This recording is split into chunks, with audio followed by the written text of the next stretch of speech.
Kangaroos are classified within the same family as wallabies and wallaroos, but generally speaking, kangaroos are considered the largest members of this family. In fact, kangaroos are the largest living marsupials.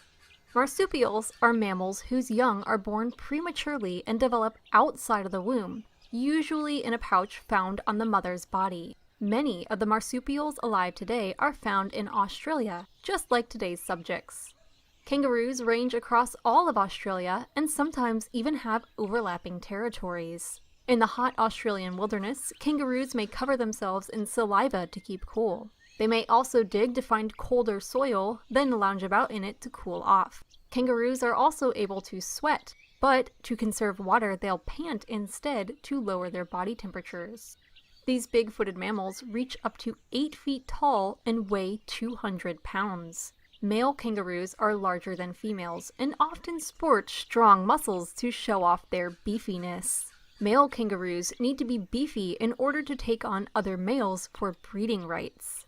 Depending on the species, kangaroos live in herds, sometimes numbering more than 100 members. These herds are headed by a dominant male kangaroo who has breeding access to the females within the group. In order to hold the position as dominant male, the boys fight one another in an anything-goes style combat. Even groin kicks are allowed, though male kangaroos are able to retract their testicles to keep them protected while fighting. Once a victor emerges, he'll inspect the females to see if they are ready to mate. To do this, he smells their urine. Female kangaroos have impressive reproductive systems. Unless hazardous conditions arise, like extreme drought, a female kangaroo is perpetually pregnant.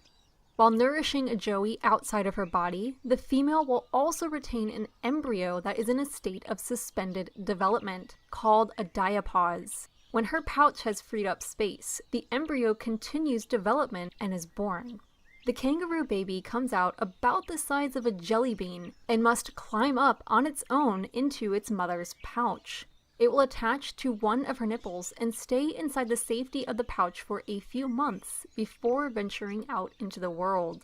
After leaving, the joey will still come back to the pouch to nurse, but will gradually outgrow it.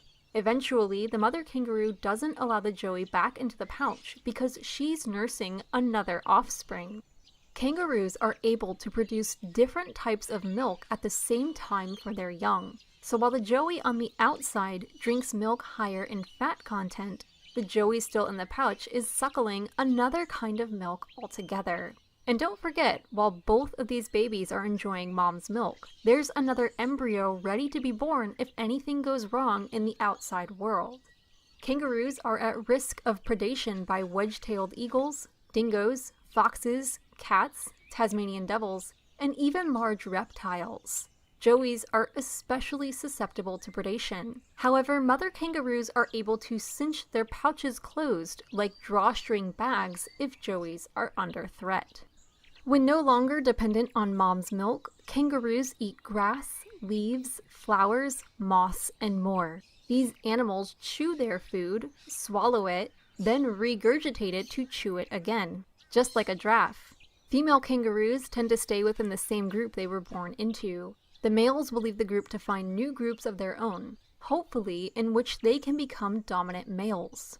A kangaroo can travel more than 25 miles per hour and cover 25 feet in a single leap. They're the largest mammals to get around via hopping, and some of the only animals to do so. In the wild, a kangaroo may live more than a decade. For more facts on kangaroos, check out the links in the description. Give a thumbs up if you learned something new today, and thank you for watching.